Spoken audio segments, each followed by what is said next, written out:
Itinuring na basahan, pinalaya sa sariling tahanan sa gitna ng unos. Ang akala ni Marco, isa lamang akong silbing bata na walang halaga. Ngunit sa likod ng aking pananahimik, hawak ko ang kapalaran ng kanyang korporasyon. Ako si Elizabeth, ang asawang binaliwala ninyo, at sisiguraduhin kong luluhod kayo sa harap ng babaeng inakala ninyong talunan. Handa na ba kayong harapin ang tunay na may-ari ng Sterling Fund?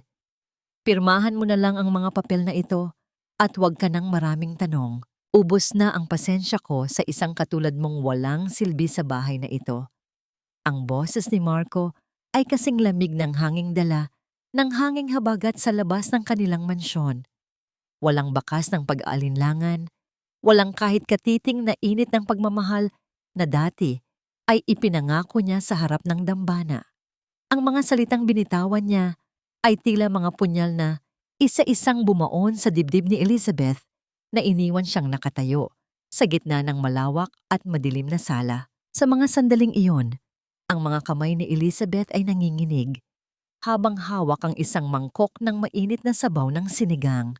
Buong hapon niyang pinaghirapan ang pagluluto nito, kahit na ang kanyang katawan ay tila sinusunog ng mataas na lagnat. Sa kabila ng panghihina ng kanyang mga tuhod at ang bigat ng kanyang bawat paghinga, pinilit niyang tumayo sa kusina upang masiguradong may mainit na pagkain ang kanyang asawa sa pag-uwi nito mula sa trabaho. Ngunit ang mangkok na simbolo ng kanyang 5 taong pagpapakasakit ay dahan-dahang nadulas mula sa kanyang mga daliri. Walang anumang ingay na isinulat sa mga pahinang ito, kundi ang paglalarawan sa pagtapon ng mainit na sabaw sa mamahaling sahig na gawa sa marmol na tila kumakatawan sa unti-unting pagdanak ng kanyang sariling pag-asa. Hindi man lamang lumingon si Marco, ang kanyang mga mata ay nakatuon lamang sa kanyang mamahaling relo. Tila bawat segundo na kasama ang kanyang asawa ay isang malaking pag-aaksaya ng panahon. Ang bawat patak ng pawis sa noo ni Elizabeth ay hindi napansin. Gayon din ang pamumutla ng kanyang mga labi na pilit bumubuo ng isang katanungan. Sa halip na pag-aalala, ang tanging nakuha niya ay ang mapang-aping tingin ni Doña Remedios na kabababa lamang mula sa marangyang hagdanan. Huwag ka nang magpanggap na biktima, Elizabeth. Ang marahas na singit ng kanyang biyenan. Ang matanda ay nakasuot ng mga alahas na kumikinang sa ilalim ng chandelier. Mga hiyas na tila kumukutya sa payak at luma ng suot na daster ng kanyang manugang. 5 taon ka naming pinakain at binihisan. Isang malaking utang na loob na kinuha ka ni Marco mula sa putikan. Ngunit hanggang ngayon ay wala ka pa ring naibibigay na karangalan sa pamilyang ito. Isang hamak na tagapagsilbi na walang pinag-aralan, iyan lang ang tingin ko sa'yo simulat sa pool. Ang bawat salita ni Doña Remedios ay tila lason na humahalo sa daloy ng dugo ni Elizabeth. Naramdaman niya ang pagsisikip ng kanyang lalamunan. Ang bawat hininga ay naging isang pakikipaglaban. Ang sala na dati ay itinuturing niyang tahanan ay biglang naging isang malamig na bilangguan kung saan ang mga pader ay dahan-dahang umiipit sa kanyang pagkatao. Ang kanyang paningin ay nagsimulang lumabo. Hindi dahil sa lagnat, kundi dahil sa mga luhang pilit niyang pinipigilan na pumatak sa harap ng mga taong walang ibang hangad kundi ang makita siyang madurog. Muling nagsalita si Marco. Ang kanyang tinig ay wala pa ring emosyon, tila nagbabasa lamang ng isang ulat sa negosyo. Nandyan na sa mesa ang mga papeles. Ayoko nang makita ang mukha mo pagbalik ko bukas. Maghanap ka na ng matutuluyan mo dahil hindi na ito ang iyong lugar. At huwag mo nang subukang kumuha ng kahit anong gamit sa bahay na ito. Lahat ng suot mo, lahat ng hinahawakan mo ay galing sa pera ko. Tumalikod si Marco at lumakad palabas. Iniwan ang amoy ng kanyang mamahaling pabango na humalo sa amoy ng natapon na sabaw sa sahig. Ang bawat hakbang niya ay tila isang malakas na sipa sa natitirang dignidad ni Elizabeth. Naiwan siyang nakatayo sa gitna ng katahimikan, isang katahimikang mas nakakabingi kaysa sa anumang sigaw. Ang kanyang puso, na dati ay puno ng pangarap para sa pamilyang ito, ay tila isang tuyong dahon na nilipad ng hangin at tinapak-tapakan sa ilalim ng ulan. Sa kaibuturan ng kanyang isipan, isang masakit na katanungan ang paulit-ulit na umaalingaw-ngaw. Tila isang sumpang ayaw siyang tantanan. Hanggang kailan mo hahayaang saktan ka ng mga taong binigyan mo ng lahat? Kailan mo ititigil ang pagyakap sa mga tinik na pilit pumuputol sa iyong hininga? Nanatili si Elizabeth na nakatitig sa kawalan habang ang ulan sa labas ay nagsisimulang humampas sa mga bintana. Ang kanyang katawan ay nanginginig, hindi na lamang dahil sa sakit, kundi dahil sa lamig ng katotohanang siya ay nag-iisa sa gitna ng kanyang sariling trahedya. Walang nakakaalam, kahit ang asawang nagtaboy sa kanya, na ang babaeng itinuring nilang walang halaga ay siya ring may hawak ng susi na maaaring magligtas o tuluyang magpabago sa kanilang marangyang mundo. Ngunit sa gabing ito, ang tanging nararamdaman ni Elizabeth ay ang hapdi ng pagtataksil at ang pait ng isang pag-ibig na nag-iwan sa kanya ng malalim na sugat. Ang bawat patak ng ulan sa bubong ng mansyon ay tila isang malungkot na himig, kasabay ng mga luhang pilit niyang itinatago sa kanyang dibdib. Sa gitna ng madilim na sala, nanatiling nakatayo si Elizabeth. Hindi alintana ang lamig na dahan-dahang gumagapang sa kanyang mga buto. Ang kanyang paningin ay nakatuon sa isang lumang pilak na frame ng larawan na nakapatong sa gilid ng mesa. Isang larawan ng kanyang kasal, 5 taon na ang nakalilipas. Sa larawang yon, ang kanyang mga mata ay nagniningning pa sa pag-asa. Tandang-tanda pa niya ang init ng kamay ni Marco habang binibigkas nito ang kanyang mga panata. Elizabeth, ikaw ang aking swerte. Pangako, hinding-hindi kita pababayaan. Bulong ni Marco noon habang isinasuot ang singsing sa kanyang daliri. Sa mga sandaling iyon, naniwala siya. Naniwala siyang ang pag-ibig ay sapat na upang pagtagtagin ang dalawang magkaibang mundo. Dahan-dahang itinaas ni Elizabeth ang kanyang nanginginig na kamay at hinaplos ang mukha ng kanyang yumaong ama sa isa pang maliit na litrato na nakatago sa loob ng kanyang pitaka. Ang kanyang ama, ang nag-iisang tao na nakakaalam ng kanyang tunay na pagkakakilanlan bilang tagapagmana ng Sterling Fund. Papa, patawad, bulong niya sa kanyang isipan. Ang boses ay tila isang piping pagsusumamo. Akala ko, kapag ibinigay ko ang lahat ng walang hinihinging kapalit, matututunan din nila akong mahalin para sa kung sino ako at hindi para sa kung anong meron ako. 5 taon siyang nagpanggap na isang simpleng babae mula sa probinsya. Palihim niyang ginamit ang impluwensya ng Sterling Fund upang isalba ang kumpanya ni Marco mula sa pagkalugi. Sa pamamagitan ng mga hindi kilalang investors at mga paborableng kontrata na tila hulog ng langit para sa mga Alcantara. Inisip niya na sapat na ang makitang matagumpay ang kanyang asawa, kahit na ang kapalit nito ay ang kanyang sariling pagkatao na dahan-dahang nilalamon ng papel ng isang sunod-sunurang asawa at katulong sa mata ng kanyang biyenan. Nabalik lamang ang kanyang diwa nang marinig niya ang mahinang pagbukas ng pinto ng study room ni Marco sa itaas. Akmang lalapit siya upang subukang kausapin muli ang asawa. Sa huling pagkakataon na baka sakaling madaig pa ng awa ang galit nito. Ngunit tumigil siya sa paanan ng hagdanan nang marinig ang boses ni Marco na tila may kausap sa telepono. Ang tono nito ay hindi ang malamig na boses na narinig niya kanina, kundi isang malambing at masayang tinig na matagal nang hindi ipinararanas sa kanya. Don't worry, Nicole baby. Konting tiis na lang, sabi ni Marco, na sinundan ng isang mahinang tawa na tila may kasamang pananabik. Napasign ko na siya sa preliminary papers. Bukas, sa mismong anniversary natin, formal ko na siyang palalayasin. It's the perfect gift for us, right? Ang linisin ng bahay na ito mula sa basura. Narinig din ni Elizabeth ang boses ni Doña Remedios sa kabilang linya ng extension na tila nakikinig at nakikisali sa usapan. Siguraduhin mong wala siyang madadalang kahit anong alahas, Marco. Lahat ng yon ay pag-aari ng pamilya.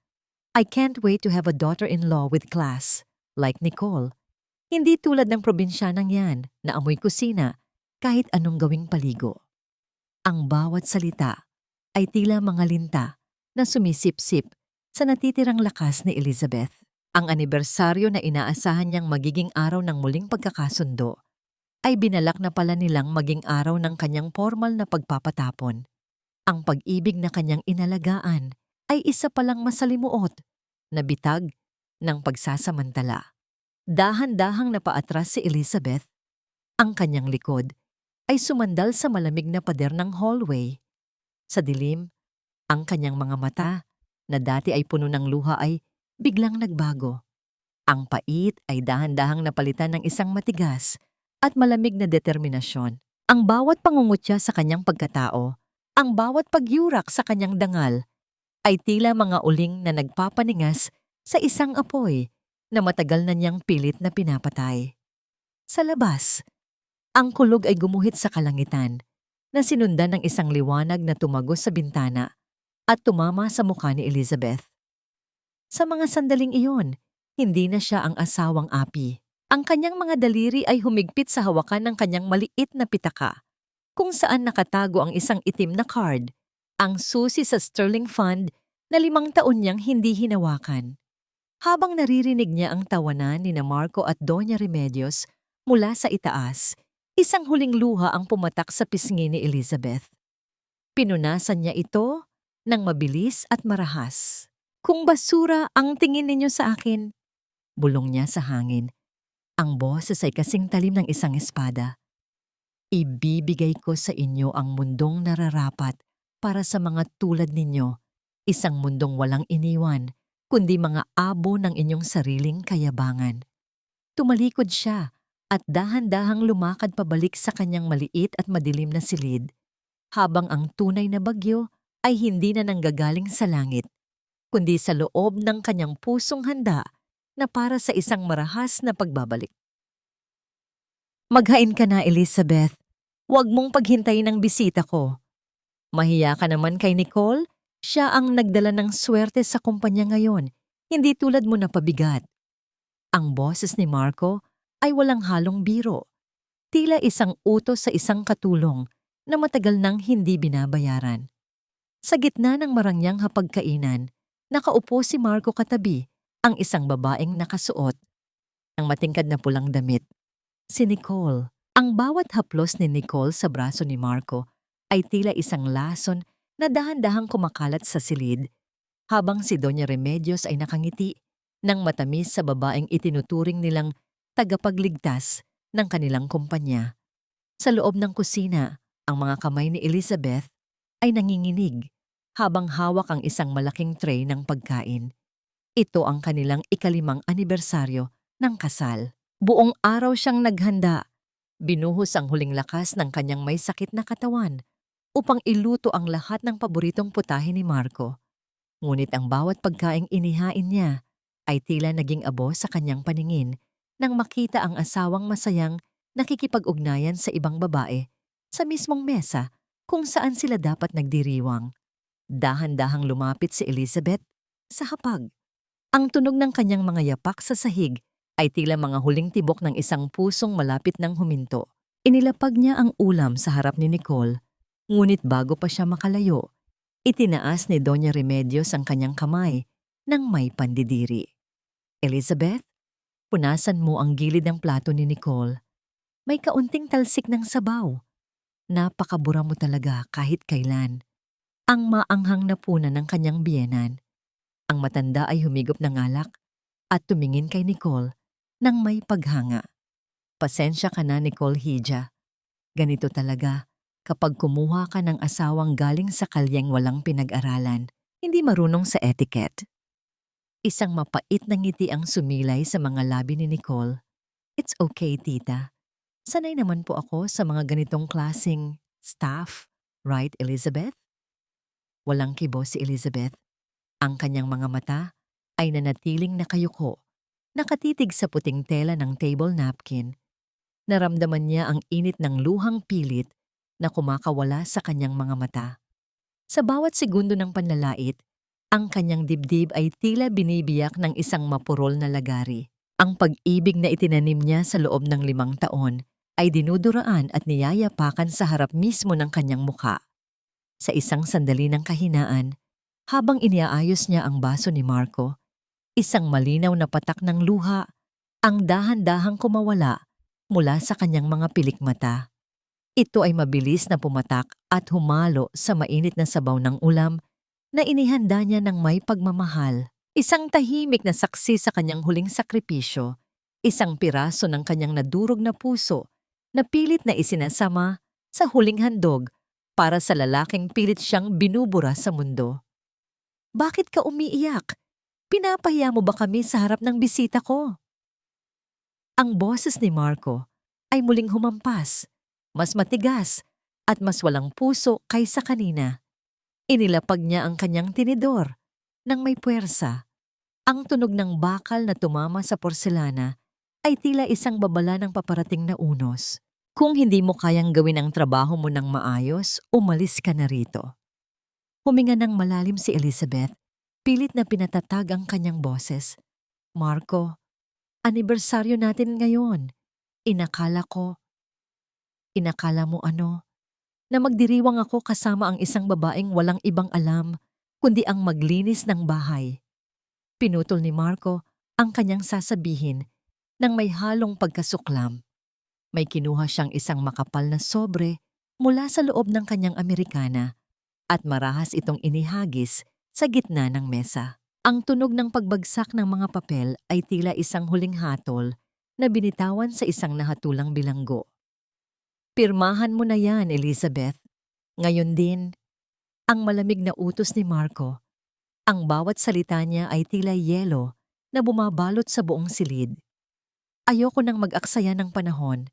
Ang Alcantara Group ay kailangan ng isang babaeng may pera at koneksyon, hindi isang pabigat na tulad mo. Nakapagdesisyon na kami ni Mama. Mula sa gabing ito, wala ka ng kinalaman sa pamilyang ito. Tumayo si Nicole at humawak sa balikat ni Marco, ang kanyang nangiti ay puno ng tagumpay. Samantala, si Doña Remedios ay tumayo rin at dahan-dahang lumapit kay Elizabeth. Ang bawat hakbang ay tila isang panunuya. Huwag kang tumayo dyan na parang tuod, Elizabeth.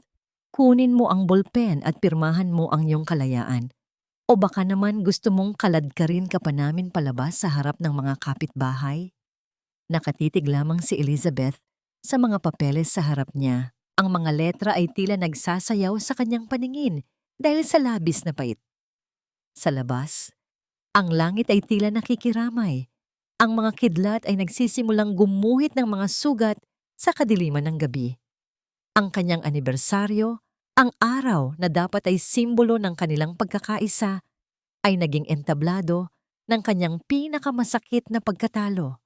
Dahan-dahang inabot ni Elizabeth ang bolpen, ang kanyang mga daliri ay kasing lamig ng bangkay. Habang nakatingin sa mukha ni Marco na wala man lang bakas ng pagsisisi, naramdaman ni Elizabeth ang huling hibla ng kanyang pag-ibig na tuluyan ng naputol. Ang katahimikan sa loob ng silid ay tila isang mabigat na kumot na sumasakal sa lahat, habang ang bawat segundo ay naglalapit sa kanya sa isang bukas na hindi na niya kailanman inakala. Huwag mong dungisan ang gate na yan ng iyong mga kamay. Umalis ka na, Elizabeth, bago ko patawagin ang mga security upang kaladkarin ka ng tuluyan sa labas ng kalsada. Ang boses ni Marco ay muling humampas sa pandinig ni Elizabeth, kasabay ng malakas na kulog na yumanig sa buong kapaligiran.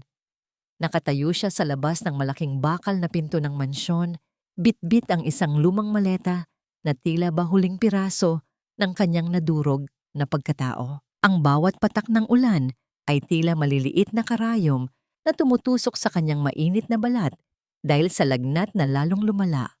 Sa loob ng 5 taon, ang mansyong ito ang itinuring niyang mundo, ngunit sa isang iglap, naging isang dayuhan siya sa lugar na pinag-alayan niya ng kanyang buong buhay.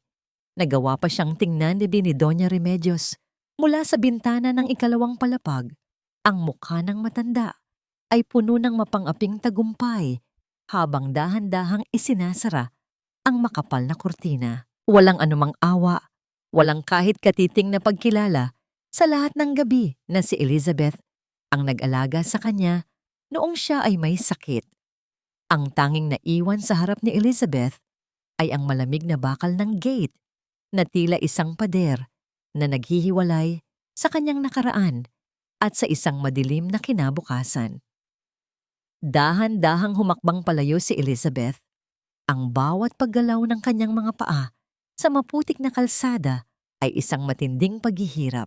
Ang kanyang mga luhang kanina pa dumadaloy ay humahalo na sa tubig ulan, kaya wala nang makakapansin sa kanyang hagulgol sa gitna ng unos. Ang bigat ng maleta ay tila sumasalamin sa bigat ng kanyang dibdib. Isang pakiramdam na tila ba nilalamon siya ng lupa sa bawat segundong lumilipas.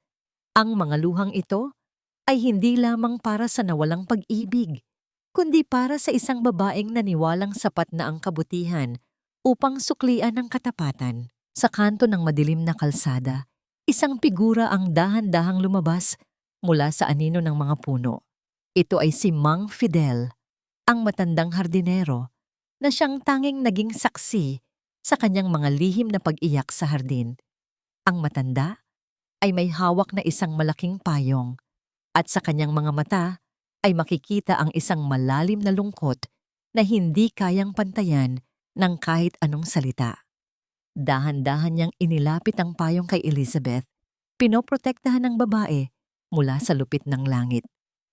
"Madam, huwag po kayong susuko," bulong ni Mang Fidel.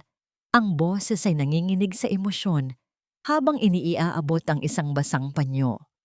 "Nakita ko ang lahat. Alam ko kung gaano kayo kabuti. Ngunit ang mga taong bulag sa yaman ay hindi karapat-dapat sa inyong liwanag. Oras na po upang ipakita ninyo kung sino talaga ang tunay na may-ari ng mundong ito." Napatitig si Elizabeth sa matanda. Ang kanyang mga labi ay nanginginig habang sinusubukang bumuo ng salita. Ang golden moment na ito, ang maliit na pagkilos ng pagmamalasakit mula sa isang taong itinuturing ding mababa ng pamilya Alcantara, ay tila isang mitya na muling nagbigay ng init sa kanyang nanlalamig na dugo. Sa gitna ng kanyang pagkawasak, naramdaman niya ang isang bahagi ng kanyang sarili na matagal nang natutulog, ang bahagi ni Eliza Sterling na handang bumawi sa lahat ng ninakaw sa kanya. "Salamat, Mang Fidel," mahinang sagot ni Elizabeth. Ang boses ay unti-unting nagkakaroon ng tibay sa gitna ng ulan. "Huwag kang mag-alala. Ang ulan na ito ay hindi lamang babasa sa akin. Ito rin ang huhugas sa lahat ng dumi na iniwan nila sa aking puso." Ilang sandali pa, isang marangyang itim na limousine ang dahan-dahang huminto sa tapat nila. Ang tunog ng gulong nito sa basang semento ay tila isang hudyat ng pagbabago. Bumukas ang pinto at lumabas ang isang lalaking naka-Amerikana, si Attorney Villarreal, ang personal na abogado ng pamilya Sterling. Yumuko dito ng malalim sa harap ni Elizabeth, isang kilos ng paggalang na hindi niya kailanman naramdaman sa loob ng mansyon ni Marco. "Madam Elizabeth, handa na po ang lahat," wika ng abogado habang pinagbubuksan siya ng pinto. "Naghihintay na ang Sterling Fund sa inyong unang utos. Mula sa gabing ito, wala nang sinumang makakaapi sa inyo." Sumakay si Elizabeth sa loob ng sasakyan, iniwan ang maleta sa tabi ng kalsada bilang simbolo ng kanyang lumang buhay. Habang umaandar ang limousine palayo sa mansyon, tumingin siya sa huling pagkakataon sa madilim na bahay na yon. Ang kanyang puso ay hindi na nanginginig sa takot, kundi sa isang matinding determinasyon na tila isang apoy na hindi kayang patayin ng anumang bagyo. Isang huling katanungan ang pumasok sa kanyang isipan habang nakatitig sa kanyang sariling refleksyon sa bintana. Kung ang isang anghel ay natutong lumaban, handa na ba ang mga demonyo sa kanyang pagbabalik? Ang katahimikan ay hindi palaging nangangahulugan ng kapayapaan. Kung minsan, Ito ang hudyat ng isang paparating na pagganti na mas masakit kaysa sa anumang sigaw. Sa loob ng isang marangyang penthouse na matatagpuan sa pinakamataas na tore ng Makati, tanging ang mahinang paghinga ni Elizabeth ang narinig sa gitna ng malawak na silid. Wala na ang amoy ng kusina, wala na ang bulyaw ni Doña Remedios, at wala na ang malamig na pakikitungo ni Marco. Ang paligid ay nababalot ng bango ng sariwang lavender at ang malambot na dampi ng sutla sa kanyang balat. Ngunit sa kabila ng karangyang ito, ang kanyang puso ay nanatiling tila isang pirasong yelo na ayaw matunaw.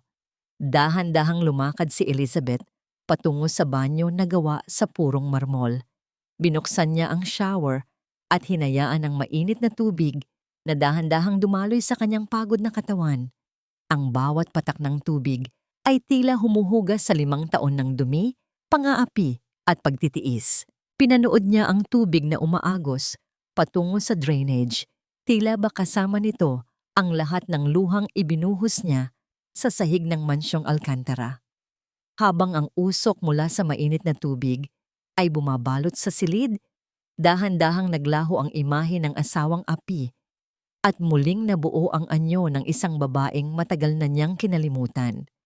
Paglabas niya ng banyo, nakasuot na siya ng isang mamahaling robe na gawa sa itim na silk. Umupo siya sa harap ng malaking salamin at kinuha ang isang gintong suklay. Sa bawat hagod niya sa kanyang buhok, tila itinutuwid din niya ang kanyang baluktot na tadhana. Ang kanyang mga mata, na dati ay laging nakayuko sa takot, ay nagniningning na ngayon sa ilalim ng mga ilaw ng penthouse. Ito na ang mukha ni Eliza Sterling, ang babaeng may kakayahang bumili ng buong kumpanya ni Marco sa isang kisap mata lamang. Isang mahinang katok sa pinto ang bumasag sa kanyang pagmumuni-muni. Pumasok si Attorney Villarreal, bit-bit ang isang tablet at ilang mga dokumento. Ang paggalang sa kanyang mga mata ay hindi matatawaran. Madam, narito na ang report tungkol sa Alcantara Group. Gaya ng inasahan, malapit na silang ideklarang bangkarote. Si Marco ay desperado nang makakuha ng pondo mula sa Sterling Fund. Wala siyang ideya na ang babaeng pinalayas niya ay ang tanging taong makakapagligtas sa kanya. Isang malamig na ngiti ang gumuhit sa mga labi ni Elizabeth habang tinitingnan ang graph ng bumabagsak na stocks ng mga Alcantara. Gusto niyang isalba ang kumpanya, attorney? Ibigay natin sa kanya ang pagkakataong yon, ngunit sa ilalim ng aking mga kondisyon. Ang golden moment ng gabing iyon ay nang kinuha ni Elizabeth ang isang lipstick na kulay dugo at dahan-dahang pinahira ng kanyang mga labi. Ang kanyang refleksyon sa salamin ay hindi na ang babaeng may sakit at nanginginig sa ulan. Siya na ngayon ang reyna na nakaupo sa kanyang trono, handang magbigay ng hatol. Hinawakan niya ang kanyang leeg kung saan naroon pa rin ang bakas ng isang lumang kwintas na ibinigay ni Marco noon, isang pekeng alahas na itinuring niyang totoo. Sa isang mabilis na pagkilos, hinubad niya ito at hinayaan itong mahulog sa basurahan nang walang anumang tunog. Attorney? Tawag niya sa kanyang abogado. Ang boses ay kasing talim ng isang bagong hasang patalim. Ipaalam mo sa kanila na ang mystery CEO ng Sterling Fund ay handang makipagpulong sa kanila sa susunod na linggo, ngunit sabihin mo kay Marco, kailangan niyang magsumamo ng higit pa sa inaasahan niya bago ko siya pagbuksan ang pinto. Habang nakatitig sa mga ilaw ng lungsod mula sa kanyang bintana, naramdaman ni Elizabeth ang isang kakaibang ginhawa. Ang lagnat na nagpapahina sa kanya kanina ay tila naglaho, napalitan ng isang malamig na determinasyon. Alam niyang nagsisimula pa lamang ang laban at ang bawat hakbang niya ay magdadala ng higit pang pagdurusa sa mga taong umabuso sa kanyang kabutihan. Ngunit sa gitna ng kanyang tagumpay, isang pangalan ang dahan-dahang lumabas sa screen ng tablet ni Attorney Villarreal. Isang pangalan na hindi niya inaasahang makikita sa listahan ng mga kreditor ni Marco. Isang misteryosong tao na tila may hawak din ng bahagi ng tadhana ni Elizabeth. Sino ang taong ito na tila tahimik ding nagmamasid sa pagbagsak ng mga alkantara? Isang huling tingin ang ibinigay ni Elizabeth sa malayo, habang ang anino ng kanyang bagong pagkatao ay dahan-dahang lumalaki sa dingding ng silid. Nasaan na ba ang kape ko? Bakit hanggang ngayon ay hindi pa nakahanda ang aking mga gamit? Elizabeth! Elizabeth! Ang sigaw ni Marco ay umalingaw-ngaw sa buong pasilyo ng mansyon, ngunit walang sagot na bumalik sa kanya, kundi ang sarili niyang boses na tumama sa mga pader. Sa bawat silid na kanyang pasukin, tanging katahimikan at alikabok ang sumasalubong sa kanya. 5 araw na ang nakalilipas simula nang palayasin niya ang kanyang asawa, at sa loob ng maikling panahon na yon, ang mansyong dati ay tila isang paraiso ay dahan-dahang nagmumukhang isang abandonadong gusali. Pumasok si Marco sa kusina at doon ay sumalubong sa kanya ang amoy ng sunog na tinapay at ang kalat na hindi pa naililigpit. Nakita niya si Doña Remedios na namumula ang mukha sa galit habang sinisigawan ng isang bagong katulong na halos maiyak na sa takot. "Wala kayong silbi! Hindi ninyo makuha ang tamang timpla ng aking tsa!" Ang bulyaw ng matanda, habang pabalagbag na inilalapag ang tasa sa mesa. Tumingin siya kay Marco nang may halong inis. "Marco, kailangan mong humanap ng mas maayos na tauhan. Ang mga ito ay walang itinulad sa serbisyo ng babaeng iyon." Hindi mabanggit ni Doña Remedios ang pangalan ni Elizabeth. Ngunit alam ni Marco kung sino ang tinutukoy nito. Napatingin si Marco sa kanyang sariling mga kamay na medyo nanginginig. Napagtanto niya na sa loob ng 5 taon, hindi niya kailanman inisip kung paano nagiging maayos ang lahat. Hindi niya alam kung nasaan ang kanyang mga paboritong kurbata, kung anong oras dapat inumin ang kanyang mga bitamina, o kung paano napapanatiling mabango ang bawat sulok ng bahay. Si Elizabeth ang lahat ng iyon, ang tahimik na makina na nagpapatakbo sa kanyang buhay nang hindi niya pinapahalagahan. Ang golden moment ng umagang yon ay nang bumalik si Marco sa kanyang silid upang maghanap ng gamot para sa kanyang sumasakit na ulo. Sa ilalim ng kanyang unan, may nakita siyang isang maliit na piraso ng papel. Ito ay isang sulat kamay na note ni Elizabeth na isinulat bago ito pinalayas. "Marco, huwag mong kakalimutang uminom ng gamot mo. Pagkatapos kumain, madali kang mahilo kapag walang laman ng tiyan. Alagaan mo ang sarili mo." Isang matinding kirot ang gumuhit sa dibdib ni Marco. Hindi ito ang sakit ng pag-ibig, kundi ang laso ng pagsisisi na nagsisimulang dumaloy sa kanyang sistema. Ngunit sa halip na aminin ang kanyang pagkakamali, mas pinili niyang lamunin ng kanyang garbo.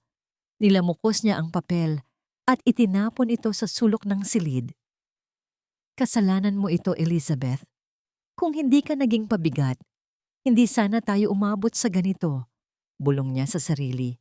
Isang pagtatangkang i-gaslight ang sariling konsensya. Ngunit ang realidad ay hindi kayang itago ng kanyang kayabangan. Maya-maya pa ang kanyang telepono ay nagsimulang tumunog ng walang humpay. Bawat tawag ay isang babala ng paparating na sakuna. Ang mga creditors ay nagsisimula ng maningil. Ang Alcantara Group ay tila isang barkong mabilis na lumulubog, at ang tanging lifeboat na nakikita ni Marco ay ang Sterling Fund. "Sir, may balita na po mula sa Sterling Fund," wika ng kanyang sekretarya sa kabilang linya. Ang boses ay puno ng kaba. "Pumayag po ang kanilang mystery CEO na makipagkita sa inyo sa susunod na linggo. Pero may kondisyon po sila.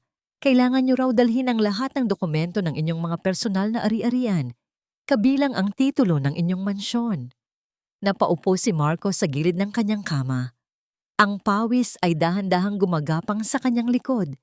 Ang hiling ng Sterling Fund ay tila isang paraan ng pagsakal sa kanya, ngunit wala siyang ibang pagpipilian. Sa labas ng kanyang silid, narinig niya ang sigaw ni Doña Remedios dahil umalis na ang huling katulong sa bahay dahil hindi na nito matiis ang pang-aapi ng matanda.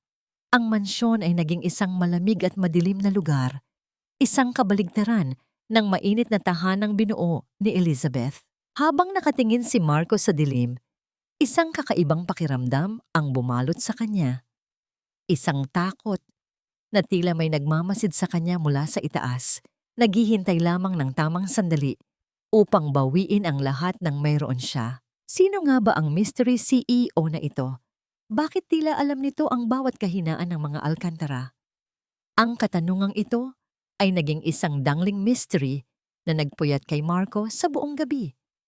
Habang ang banyos ng pagsisisi ay dahan-dahang nagiging lason na unti-unting pumapatay sa kanyang katahimikan. Hindi ko akalain na aabot ako sa ganitong punto, ang maghintay sa tapat ng isang pintuan na parang isang pulubi na umaasa sa isang sentimong mahuhulog mula sa kamay ng isang estranghero. Ang bawat segundo ng pagtikak ng orasan sa marangyang lobby ng Sterling Tower ay tila isang mabigat na hampas ng martilyo sa garbo ni Marco. Nakasuot siya ng kanyang pinakamahal na Amerikana, ang buhok ay maayos na nakagel at ang kanyang mga sapatos ay kumikinang sa ilalim ng mga ilaw ng gusali. Ngunit sa kabila ng panlabas na anyo ng tagumpay, ang kanyang kalooban ay nanginginig sa takot at pagkapahiya. Hawak niya ng mahigpit ang isang itim na folder na naglalaman ng lahat ng ari-arian ng pamilya Alcantara, ang huling bala niya upang isalba ang kanyang dangal. 3 oras na siyang pinaghihintay sa reception area. Walang tsa, walang kape, at walang kahit anong pagkilala sa kanyang status bilang CEO ng Alcantara Group. Ang mga empleyado ng Sterling Fund ay naglalakad sa kanyang paligid ng may bilis at tiyak na direksyon na tila ba siya ay isang estatwa lamang na bahagi ng dekorasyon ng silid. Ang bawat sandali ng paghihintay ay isang tahimik na pananampal sa kanyang mukha. Isang paalala na sa mundong ito ng mga higante, siya ay isang maliit na insekto lamang na nagmamakaawang huwag tapakan. Nang sa wakas ay tumunog ang intercom at sinabihan siya ng sekretarya na maaari na siyang pumasok. Naramdaman ni Marco ang panunuyo ng kanyang lalamunan. Ang pintuan ng opisina ng CEO ay gawa sa mabigat na kahoy ng mahogany at sa pagbukas nito, bumulaga sa kanya ang isang silid na tila nasa itaas ng mga ulap. Mula sa malalaking bintana, kitang-kita ang buong syudad ng Makati, isang tanawin ng kapangyarihan na tila abot kamay lamang ng taong nakaupo sa loob. Ang golden moment ng tagpong ito ay ang dahan-dahang pag-ikot ng swivel chair sa harap ng malawak na mesa. Ang tanging nakikita ni Marco sa simula ay ang isang elegante at maputing kamay na may hawak na tasa ng tsa at ang amoy ng mamahaling jasmine na humalo sa malamig na hangin ng aircon.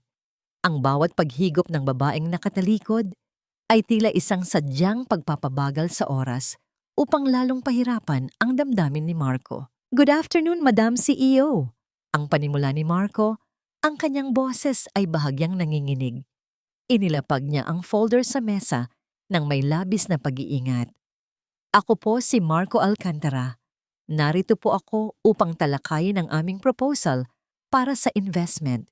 Gaya ng alam ninyo, ang aming kumpanya ay may mahabang kasaysayan at..." "Alam ko ang kasaysayan ninyo, Marco." Ang sagot ng babae. Ang boses nito ay pamilyar, ngunit may taglay na lamig at awtoridad na hindi kailanman narinig ni Marco sa buong buhay niya.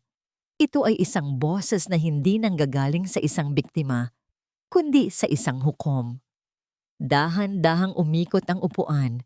Ang unang bumulaga kay Marco ay ang mga matang kasing linaw ng kristal, ngunit kasing tigas ng brilyante. Ang babaeng nasa harap niya ay nakasuot ng isang puting suit na gawa sa mamahaling tela.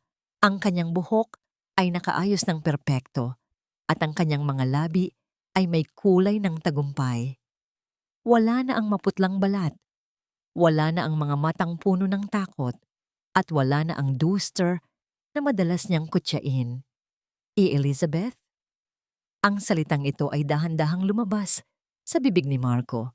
Tila isang hangin na nawalan ng lakas. Ang folder na hawak niya ay muntik nang mahulog sa sahig. Ang kanyang puso ay tila tumigil sa pagtibok nang makita ang asawang pinalayas niya sa gitna ng ulan na ngayon ay nakaupo sa trono ng pinakamakapangyarihang financial institution sa bansa. Anong, anong ginagawa mo rito? Bakit ka nakasuot ng ganyan? Bakit ka nakaupo sa upuang yan? Isang malamig at maliit na ngiti ang sumilay sa mga labi ni Elizabeth habang dahan-dahang inilalapag ang kanyang tasa sa ibabaw ng kanyang mesa. Tiningnan niya si Marco mula ulo hanggang paa, isang tingin na tila nagbabasa ng isang basurang hindi na dapat pang pulutin. "Welcome to Sterling Fund, Marco," wika ni Elizabeth. Ang boses ay kasing kalmado ng dagat bago ang isang tsunami. "Sabi mo nung isang gabi, wala akong silbi. Sabi mo, pabigat lang ako. Ngayon, sabihin mo sa akin, sino sa ating dalawa ang nakatayo sa harap ng pintuan ng kamatayan at sino ang may hawak ng susi upang ito ay isara?" Napatanga si Marco. Ang kanyang mundo ay tila gumuguho sa kanyang paanan. Ang katahimikan sa loob ng opisina ay naging kasing bigat ng isang bundok. Ang bawat segundo ng pagtititigan nila ay tila isang walang katapusang paghihirap para sa lalaking inakalang siya ang hari, na ngayon ay napagtantong siya ay isa lamang alipin sa palasyo ng reynang kanyang minaliit. "Ata, maupo ka, Marco. Huwag kang tumayo dyan na parang nakakita ng multo. Though in a way, I suppose I am a ghost." Ang multo ng babaeng pinatay mo ang puso sa gitna ng ulan noong isang gabi. Ang boses ni Elizabeth ay kasing pino ng sutla, ngunit kasing talim ng labaha. Dahan-dahan siyang sumandal sa kanyang swivel chair.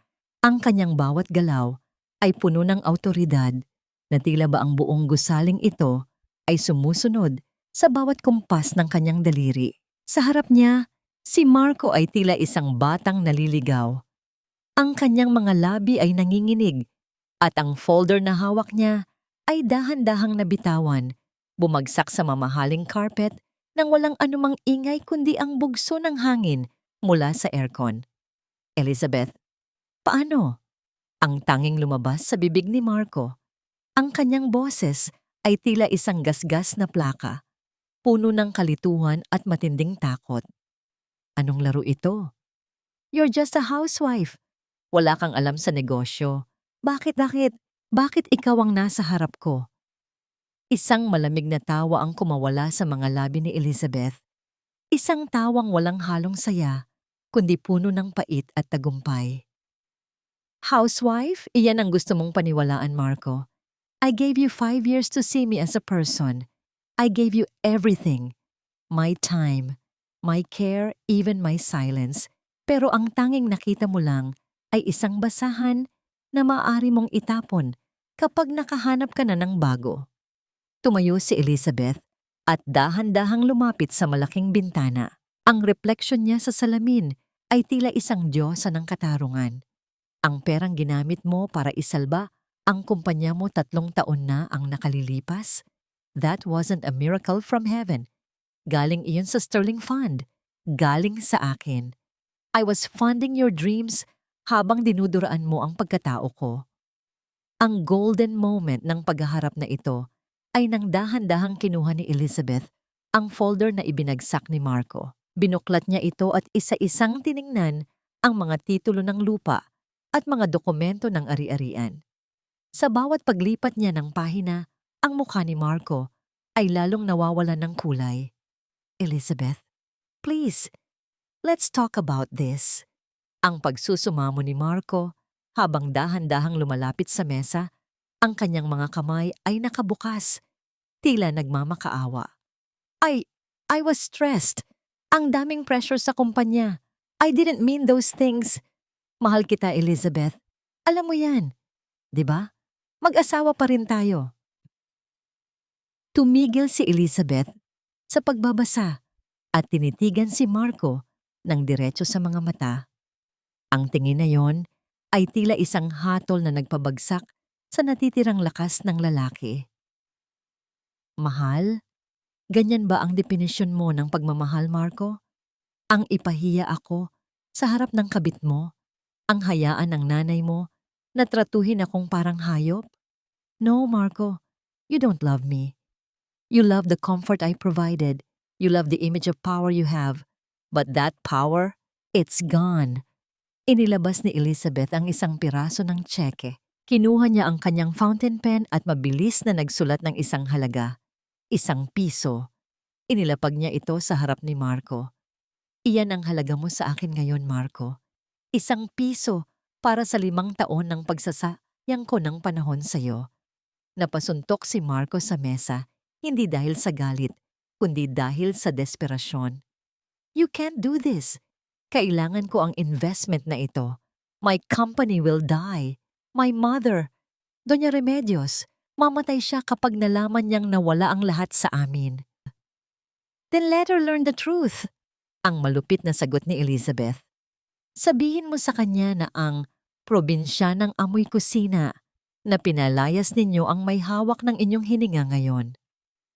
Habang dahan-dahang umaatras si Marco patungo sa pinto, tila ba ang bawat pader ng opisina ay dahan-dahang gumuguhos sa kanya. Ngunit bago pa siya makalabas, isang huling pahayag mula kay Elizabeth ang nagpako sa kanya sa kinatatayuan. Wait, Marco.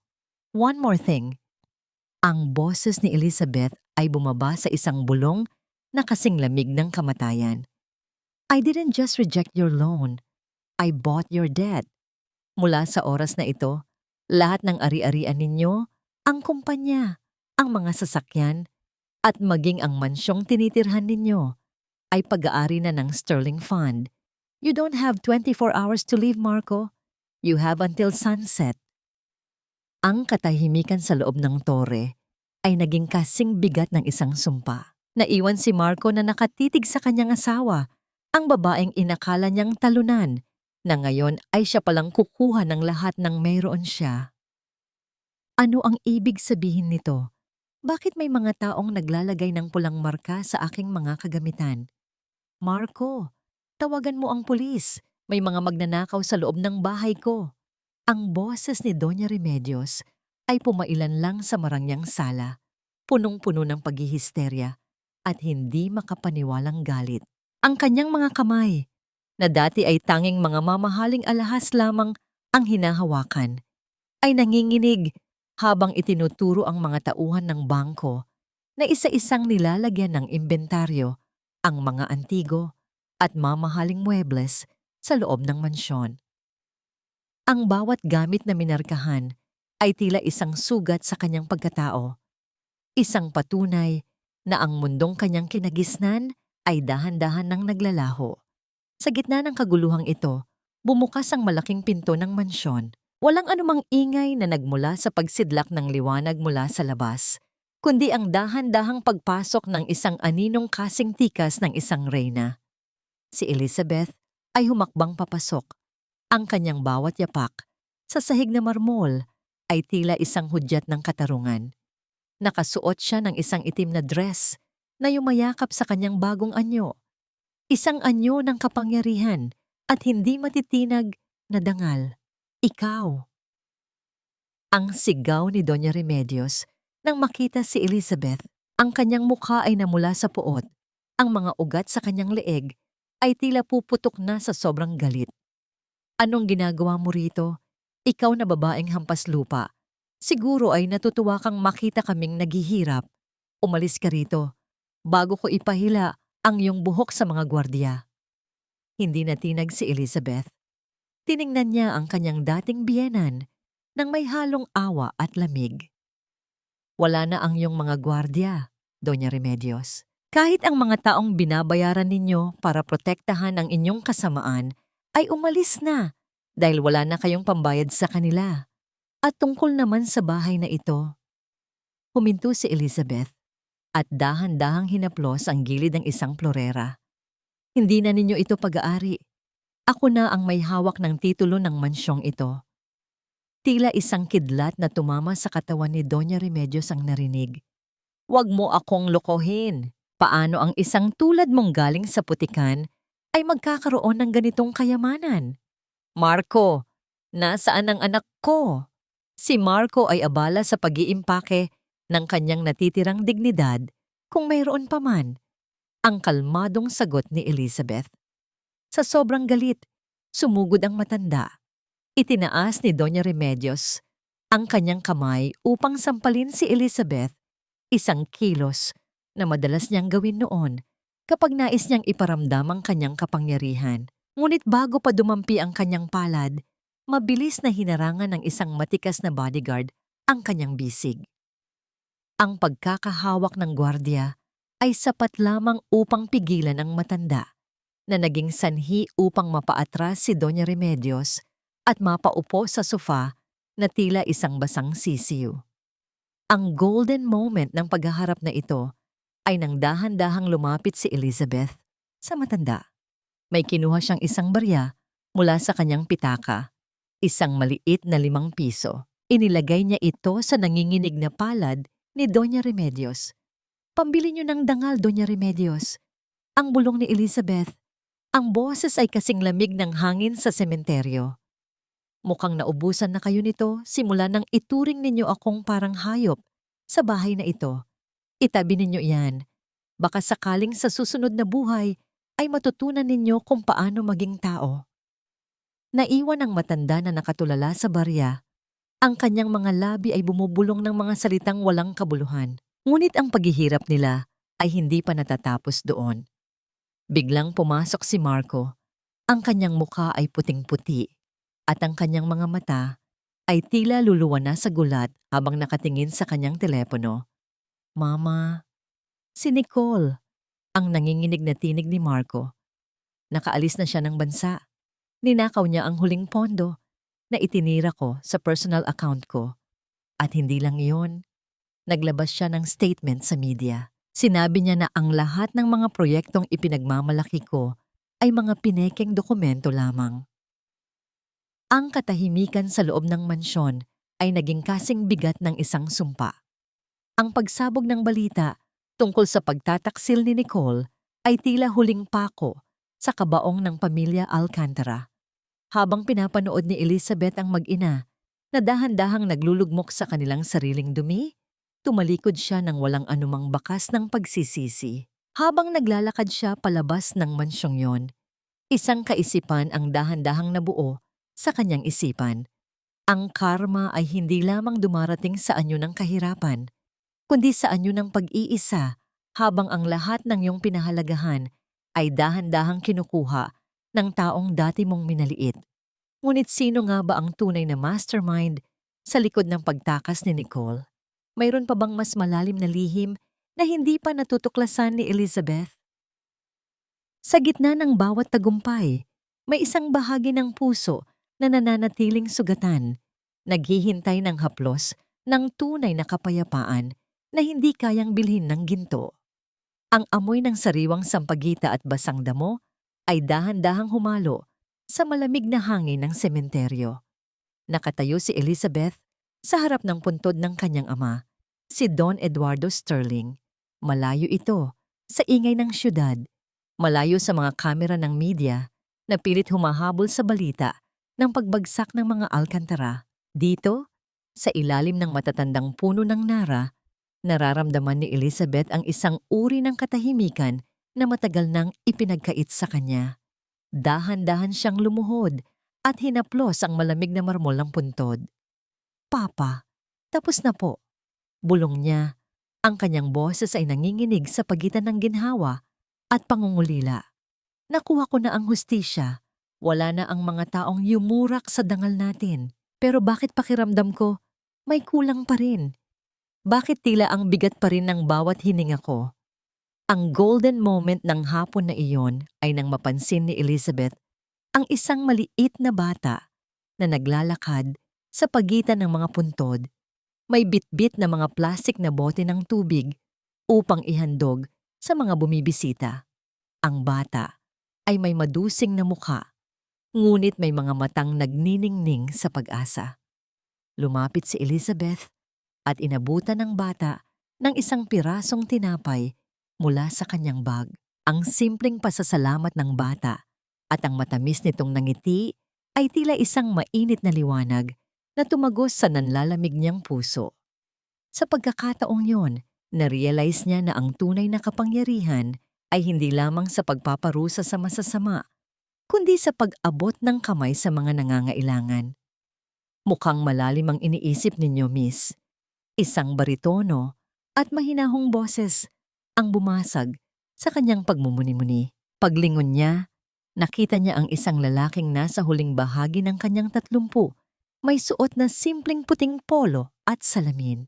Ito si Dr. Rafael, isang doktor na nagpapatakbo ng isang maliit na charity clinic sa kabilang kalsada. Pasensya ka na, hindi ko intensyong mang-istorbo.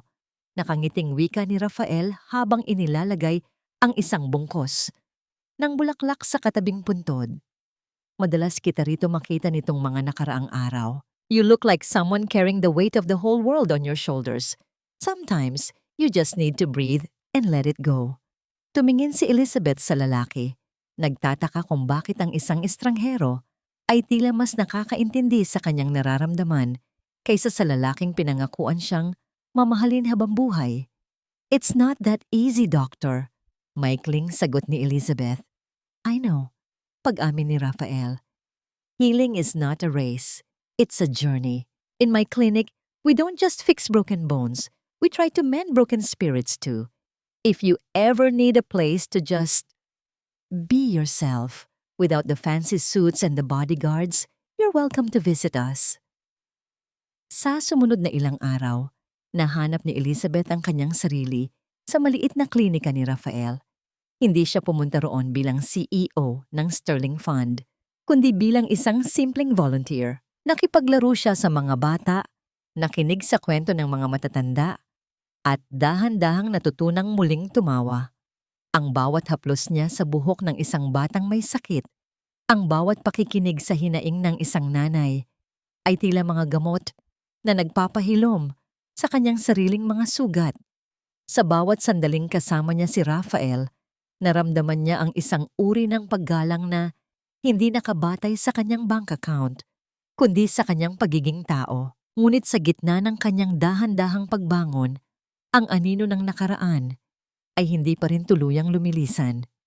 Isang gabi, habang naglalakad si Elizabeth patungo sa kanyang sasakyan pagkatapos ng trabaho sa klinika, isang pamilyar na tunog ng marahas na paghinto ng sasakyan ang bumasag sa katahimikan ng gabi. Bumaba ang bintana ng isang luma at gasgas na kotseng puti. Doon ay nakita niya ang mukha ni Marco, isang mukhang tila hindi natulog ng maraming linggo, may mga matang nanlilisik sa galit at desperasyon. Ang kanyang dating asawa ay mukhang isang taong wala nang natitira pang mawawala. Akala mo ba ay ganito na lang kadali ang lahat, Elizabeth? Ang bulyaw ni Marco, ang kanyang boses ay puno ng pait at pagbabanta. Winakasan mo ang buhay ko. Winakasan mo ang pangarap ni Mama. Do you think I'll let you be happy with that doctor while I rot in hell? Itinutok ni Marco ang kanyang nanginginig na daliri kay Elizabeth, habang sa kabilang kamay ay may hawak siyang isang sobre na tila may lamang mga larawan o dokumento. Hindi pa tayo tapos. Kung hindi ako magiging masaya, sisiguraduhin kong walang matitira sa'yo, kundi abo. Maghanda ka, dahil ibabalik ko sa'yo ang bawat luhang ipinatak ko. Mabilis na pinaandar ni Marco ang sasakyan at humarurot palayo. Iniwan si Elizabeth na nakatayo sa ilalim ng dilaw na ilaw ng poste. Ang kanyang puso ay muling tumibok ng mabilis, hindi dahil sa takot para sa sarili, kundi dahil sa pangambang madamay ang mga taong dahan-dahang nagpabalik ng kulay sa kanyang mundo. Ano ang nilalaman ng sobrang hawak ni Marco? Hanggang saan ang kayang gawin ng isang taong wala ng dangal upang sirain ang kapayapaang kakahahanap pa lamang ni Elizabeth? Ang bawat kasinungalingan ay may hangganan at ang bawat mapang-api ay may takdang panahon ng pagbagsak sa ilalim ng bigat ng sarili niyang mga pagkakamali. Ang Grand Ballroom ng Manila Diamond Hotel ay nagniningning sa ilalim ng mga dambuhalang chandelier na gawa sa purong kristal. Ito ang gabing pinakahihintay ng business community, ang anibersaryo ng Sterling Fund at ang formal na pagpapakilala sa kanilang CEO sa buong mundo. Ang mga kababaihan ay nakasuot ng mga nagagandahang gown, habang ang mga kalalakihan ay nasa kanilang mga formal na tuxedo. Ngunit sa kabila ng musika ng biolin at ang tunog ng mga baso ng wine na dahan-dahang nagtatamaan, may isang tensyong bumabalot sa paligid na tila ba isang bagyong nagbabadyang sumabog. Sa gitna ng entablado, nakatayo si Elizabeth. Nakasuot siya ng isang makinang na gold gown na tila ba hiningi sa mga bituin. Ang kanyang bawat galaw ay puno ng grasya, isang imahe ng tagumpay na binuo mula sa abo ng kanyang nakaraan. Ngunit bago pa man siya makapagsimula sa kanyang talumpati, ang malaking pinto ng ballroom ay marahas na bumukas. Ang dahan-dahang pagpasok ni Marco ay tila isang mantsa sa malinis na puting tela. Ang kanyang hitsura ay malayo sa dating marangyang CEO ng Alcantara Group. Ang kanyang buhok ay magulo, ang kanyang Amerikana ay may mga lukot, at ang kanyang mga mata ay nanlilisik sa galit na hinaluan ng labis na alak. Hawak niya ng mahigpit ang isang sobrang kulay kape. Ang kanyang buong katawan ay nanginginig sa desperasyon.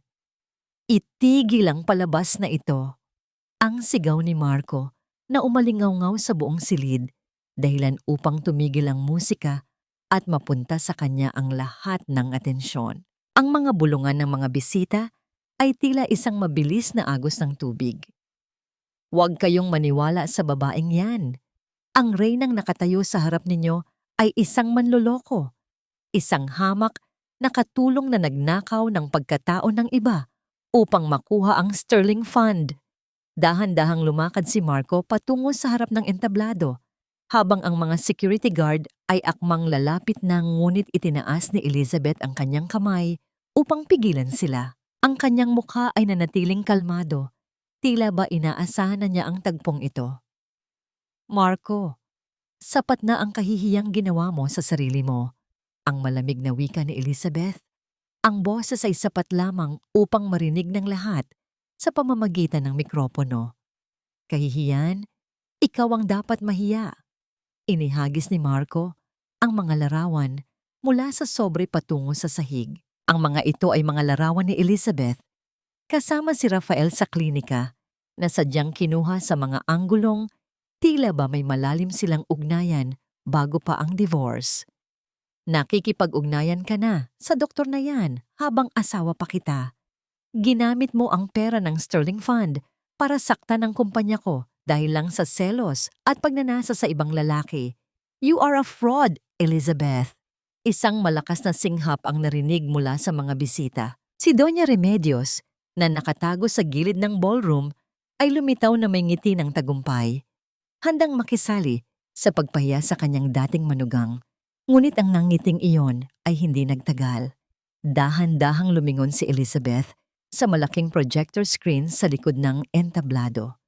Kung gusto mo ng katotohanan, Marco, ibibigay ko ito sa iyo. Sa isang pindot ni Attorney Villarreal sa kanyang tablet, ang screen ay hindi nagpakita ng mga larawan ni Elizabeth, kundi isang video. Isang video na kuha mula sa dashcam ng sasakyan ni Marco at mga lihim na pag-uusap sa telepono na nakuha ng Sterling Fund Intelligence Team. Ang boses ni Marco at ni Nicole ay malinaw na narinig ng lahat. Ang pagpaplano nilang lasunin si Elizabeth ng dahan-dahan sa pamamagitan ng kanyang mga bitamina upang makuha ang kanyang pirma sa paglilipat ng lahat ng ari-arian bago pa ito formal na lumabas sa publiko. Narinig din ang pag-amin ni Marco na hinding-hindi niya minahal si Elizabeth at ginamit lamang ito para sa pondo ng pamilya. Ang golden moment ng gabing iyon ay nang mawalan ng boses si Marco. Ang kanyang mukha ay naging kasing puti ng papel, habang ang mga bisita ay nagsimulang magpakita ng pandidiri sa kanya. Ang mga flash ng kamera ay tila mga kidlat na tumatama sa kanya, hindi bilang isang biktima, kundi bilang isang kriminal na nahuli sa akto. Dahan-dahang bumaba si Elizabeth mula sa entablado. Lumakad siya ng diretso patungo kay Marco.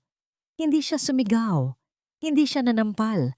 Tumigil siya sa harap nito at tinitigan ito ng may malalim na awa. Ang akala mo ba ay masisira mo ako sa pamamagitan ng mga kasinungalingan, Marco. Ang tanging sinira mo ay ang huling pagkakataon na maari sana kitang patawarin bilang tao, bulong ni Elizabeth. Mula sa gilid, pumasok ang mga opisyal mula sa National Bureau of Investigation. Ang tunog ng mga mabibigat na hakbang sa carpet ay tila isang huling hatol.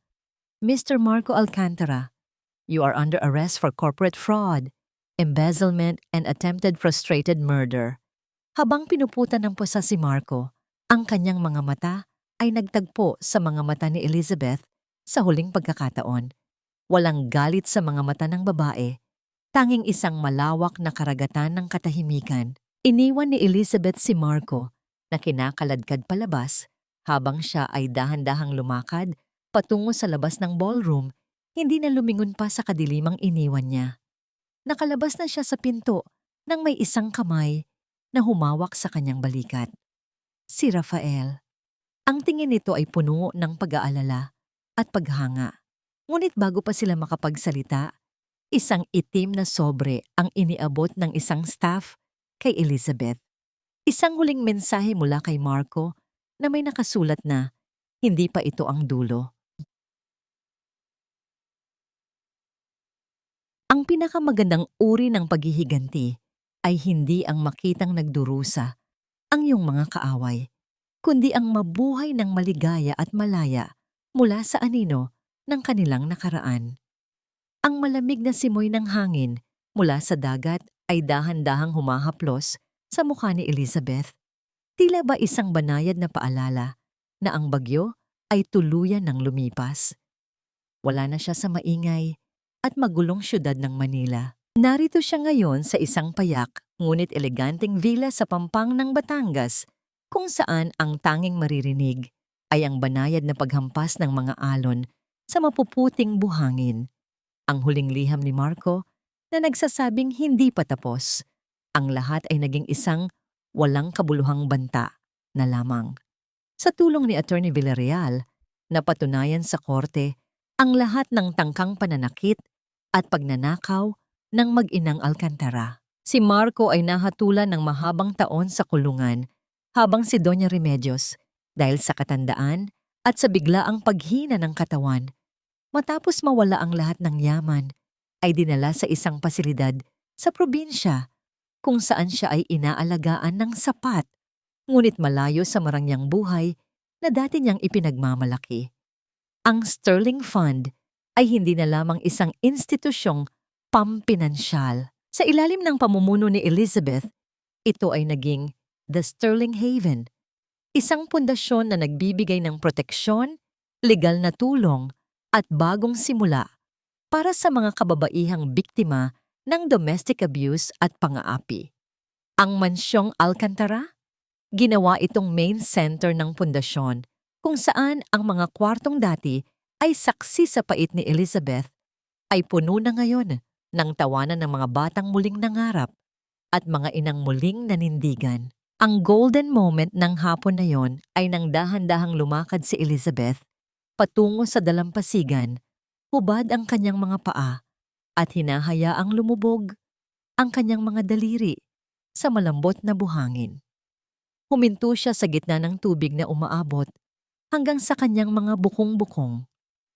Sa bawat pag-atras ng alon, tila ba dinadala nito ang huling bakas ng pait, ang huling amoy ng kusinang naging bilangguan niya, at ang huling alaala ng isang asawang hindi siya pinahalagahan. Ipinikit niya ang kanyang mga mata at huminga ng malalim. Ninanamnam ang alat ng dagat at ang init ng papalubog na araw. Ngayon, sa unang pagkakataon, sa loob ng maraming taon, nararamdaman niya ang kanyang sariling tibok ng puso, hindi dahil sa takot, kundi dahil sa buhay. Elizabeth. Isang boses ang tumawag sa kanyang pangalan mula sa likuran. Hindi ito ang boses na naguutos. Hindi ito ang boses na nanliligalig. Ito ay isang tinig na kasing init ng takip silim. Dahan-dahang lumingon si Elizabeth at nakita si Rafael na nakatayo malapit sa mga puno ng niyog. Ang doktor ay nakasuot ng simpleng linen shirt, bit-bit ang isang tsinelas at may bitbit na maliit na basket ng prutas. Ang kanyang ngiti ay payapa. Tila ba matagal na rin nitong hinahanap ang katahimikang ito. "The children at the center missed you today," wika ni Rafael habang dahan-dahang lumalapit. At pati na rin ang doktor nila. Tila nawawalan ng focus sa klinika kapag wala ang kanyang pinakamagaling na volunteer. Isang tunay na ngiti, ang ngiting abot hanggang sa kanyang mga mata, ang sumilay sa mga labi ni Elizabeth. "Kailangan ko lang pong magpaalam sa dagat, Rafael. Kailangan ko lang siguraduhin na ang babaeng api ay tuluyan na ngang naanod ng tubig." Tumigil si Rafael sa kanyang tabi. Pinagmamasdan ang ginintuang langit. "Hindi ka na ang babaeng yon, Elizabeth.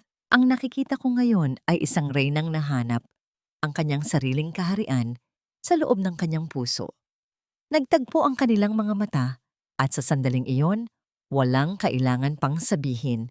Ang distansya sa pagitan nila ay tila dahan-dahang naglalaho, hindi dahil sa pagmamadali, kundi dahil sa natural na daloy ng dalawang kaluluwang parehong naghilom mula sa kani-kanilang mga sugat. Inabot ni Rafael ang kamay ni Elizabeth at sa unang pagkakataon, hindi binawi ng babae ang kanyang palad. Ang init ng pagkakahawak ng lalaki ay tila isang pangako ng isang bagong kabanata. Isang pag-ibig na hindi nakabatay sa pagmamay-ari, kundi sa paggalang at pagsuporta. "Handa ka na bang bumalik?" tanong ni Rafael. Tumingin muli si Elizabeth sa huling sinag ng araw bago ito tuluyang lumubog sa abot-tanaw. "Handa na akong sumulong, Rafael. Pero sa pagkakataong ito, hindi na ako lalakad sa likuran ng sinuman. Lalakad ako sa tabi mo, tungo sa bukas na ako mismo ang gumuhit." Habang sila ay dahan-dahang naglalakad pabalik sa villa, ang kanilang mga yapak sa buhangin ay unti-unting binubura ng tubig. Iniwan ang dalampasigan na malinis, tahimik at handa para sa isang panibagong umaga. Ngunit sa di kalayuan, sa ilalim ng isang puno, isang itim na sasakyan ang tahimik na nakaabang. Sino ang taong nasa loob nito at ano ang dala niyang balita para sa bagong buhay ni Elizabeth? Ang tunay na kapayapaan ay hindi matatagpuan sa pagkawala ng bagyo, kundi sa pagtuklas sa sariling lakas habang nasa gitna ng unos. Ang sugat na dati ay nagpapaiyak sa atin. Sa huli ay nagiging isang magandang pilat na nagpapaalala kung gaano tayo katatag. Isang taon ang mabilis na lumipas mula nang yanigin ng iskandalo ng mga Alcantara ang buong bansa. Ngayong hapon, ang paligid ng Sterling Haven Foundation ay nababalot ng masiglang tawanan at amoy ng mga bagong lutong kakanin. Hindi na ito ang malamig at madilim na mansyon kung saan ikinulong ni Elizabeth ang kanyang sarili sa loob ng 5 taon. Ang bawat sulok ng gusali ay puno na ngayon ng liwanag, mga painting na likha ng mga batang dahan-dahang nakakalimot sa kanilang mga takot, at mga bulaklak na tila nakikigalak sa bagong simula ng lahat. Sa loob ng isang selda sa bilibid, nakaupo si Marco sa isang malamig na semento. Hawak niya ang isang lumang dyaryo kung saan makikita ang larawan ni Elizabeth sa front page, hindi bilang asawa ng isang negosyante, kundi bilang Woman of the Year. Ang katahimikan sa loob ng kanyang piitan ay tila isang mabigat na parusa na paulit-ulit na nagpapaalala sa kanya ng lahat ng kanyang sinayang. Napagtanto niya na ang brilyanteng itinapon niya ay siya palang nag-iisang liwanag na maaring nagligtas sa kanya mula sa kadiliman. Sa kabilang dako, sa isang maliit na bayan sa probinsya, si Doña Remedios ay nakaupo sa isang lumang tumba-tumba. Wala na ang kanyang mga alahas, wala na ang kanyang mga utusan. Ang tanging kasama niya ay ang pagsisisi na tila isang aninong hindi siya tinatantanan sa tuwing sasapit ang gabi. Ang katarungan ay hindi dumating sa anyo ng dahas, kundi sa anyo ng katotohanang sila ay kinalimutan na ng mundong dati nilang pinagharian. Dahan-dahang lumakad si Elizabeth patungo sa balkonahe ng foundation. Bit-bit ang isang tasa ng mainit na tsa. Huminto siya at tumanaw sa abot-tanaw kung saan ang langit ay unti-unting nagkakaroon ng kulay ube at ginto. Madam, handa na po ang lahat para sa programa. Ang mahinahong ulat ni Mang Fidel na ngayon ay siya ng Head of Logistics ng Foundation. Ang matanda ay nakasuot ng maayos na uniforme at may ngiting puno ng pagmamalaki. Salamat, Mang Fidel. Susunod na ako. Nakangiting sagot ni Elizabeth. Sa kanyang pag-iisa sa balkonahe, sinagot ni Elizabeth ang tatlong katanungang matagal nang naglalakbay sa kanyang isipan. Pinatawad na ba niya? Pinatawad na niya ang kanyang sarili. Pinatawad na niya ang babaeng hinayaan ang sariling minaliit dahil sa maling akala ng pag-ibig. Ang galit niya kay Marco ay hindi na apoy na nagbabaga, kundi isang abo na lamang na hinipan na ng hangin. Hindi niya kailangang kalimutan, ngunit hindi na rin siya kailangang magtanim ng pait upang mabuhay. May kapayapaan na ba? Oo, nahanap niya ang kapayapaan hindi sa yaman ng Sterling Fund, kundi sa bawat yakap ng mga inang natulungan niyang makabangon. Nahanap niya ang katahimikan sa pagtulog sa gabi, na wala ng takot na baka hindi siya sapat para sa ibang tao. Anong aral ang maiiwan niya? Ang halaga ng isang babae ay hindi nasusukat sa apelidong dala niya o sa kinang ng kanyang mga alahas. Ang tunay na yaman ay ang lakas na bumangon mula sa putikan at ang tapang na mahalin ang sarili bago ang iba. Naramdaman ni Elizabeth ang isang mainit na kamay na dahan-dahang humawak sa kanyang balikat. Hindi na niya kailangang lumingon upang malaman kung sino ito. Ang amoy ng malinis na sabon at ang pamilyar na init ng presensya ni Rafael ay sapat na upang pakalmahin ang kanyang huling kaba. "Ready to go, Eliza?" tanong ni Rafael. Ang kanyang boses ay puno ng paghanga at malalim na pag-ibig. "Ready, Rafael," sagot ni Elizabeth habang dahan-dahang sumasandal sa balikat ng lalaki. Sa huling sandali ng dapit hapon, bago tuluyang lamunin ng gabi ang araw, tumanaw si Elizabeth sa huling pagkakataon sa kalangitan. Wala ng mga lihim, wala ng mga maskara. Ang babaeng dati ay itinuring na walang halaga ay naging isang buong obra maestra, isang kwento ng pag-ibig, pagkakanulo, at ang rurok ng pagbangon. Dahan-dahan silang lumakad pabalik sa loob. Ang kanilang mga anino ay nag-iisa sa ilalim ng liwanag ng buwan. Ang awit ng kapayapaan ay tuluyan ng natapos at ang simula ng isang tunay na maligayang kabanata ay dahan-dahang binubuksan.